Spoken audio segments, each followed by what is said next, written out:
Fairy Tail 2 Hands-on Preview All Out Magical War. The original Fairy Tail, released back in 2020, ended up being one of the best JRPGs based on a manga and anime series ever made. Japanese studio Gust, known for being the developer of the Atelier series, managed to masterfully capture the spirit of the franchise, creating a game that can be enjoyed by both fans of Hiro Mashima's work and complete newcomers, despite some small shortcomings that do not detract from the experience in any major way. 4 years later, Gust will bring players back to Earthland with Fairy Tail 2, which is setting out to outdo its predecessor in a lot of different ways. Following my short hands-on session during this year's Gamescom, where I also had the chance to speak with producer Hiroshi Kitaoka, I was recently able to try out the first 5 or so hours of Fairy Tail 2.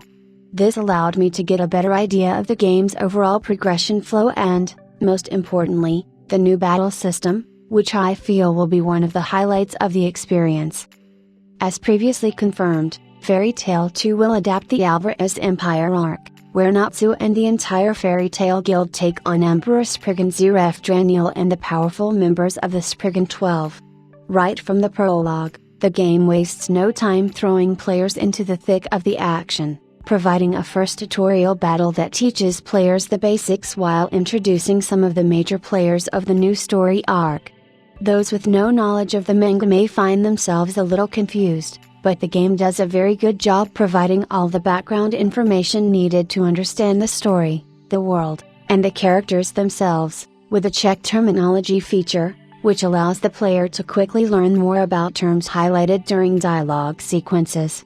Still, unsurprisingly, those with knowledge of the story arc Fairy Tail 2 is adapting will have a much better time right from the get-go, as there's a lot the game throws at the player during the first couple of hours.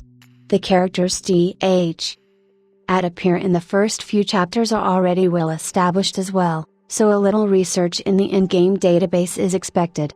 This feature provides information on characters and story events that happened before the Alvarez Empire arc, which definitely helps, although reading the manga or watching the anime remains a way better option to learn more about the world and characters created by Hiro Mashima. Though the first few hours of Fairy Tail 2 proceed mostly on rails, they give the chance to explore a few locations and fight quite a few battles. Exploration is mostly in line with what other modern JRPGs offer, featuring some medium-sized fields filled with items and enemies, which can be attacked beforehand to start a battle with an advantage, and little else, although things could be different in later chapters. Combat, on the other hand, really stands out from traditional JRPGs. Doing away with the straightforward turn-based system used in the first entry in the series, Fairy Tail 2 uses a system that mixes together real-time and turn-based features. During the battle, players can only control a single character, and the 2 other party members will fight on their own, unleashing skills as needed. A circular bar indicates when the controlled character can act, and once they can, it is possible to use regular attacks to gain SP that can be used to unleash skills with different properties and area of effect. Skills can combo together or even be used repeatedly to increase power for increased SP. Once all SP has been depleted, the turn will end. Adding more complexity to this combat system are the break mechanics. Every enemy in Fairy Tail 2 has a break gauge that is depleted with every attack. By depleting one bar, it is possible to command any of the characters controlled by the Eye to unleash a skill that can also buff the party. Depleting the break gauge completely permits the party members to unleash duo raids, combination skills that deal a lot of damage and have more diverse properties than regular skills, such as healing and debuffing. All this, in conjunction with the ability to guard at any time to reduce incoming damage, switch characters on the fly, and different elemental properties, promised to make combat in Fairy Tail 2 extremely dynamic and fun. The system also has some decent depth to it, as there are ways to extend attacks per single turn, so I'm really looking forward to delving deeper into it.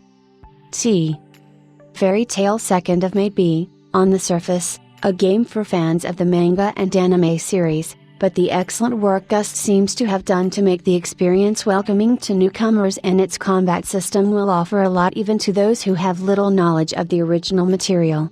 To learn if the game will have what it takes to stay toe-to-toe with more established franchises, we won't have to wait much longer, as Fairy Tail 2 launches on PC, PlayStation 5, PlayStation 4, and Nintendo Switch on December 11, 2024.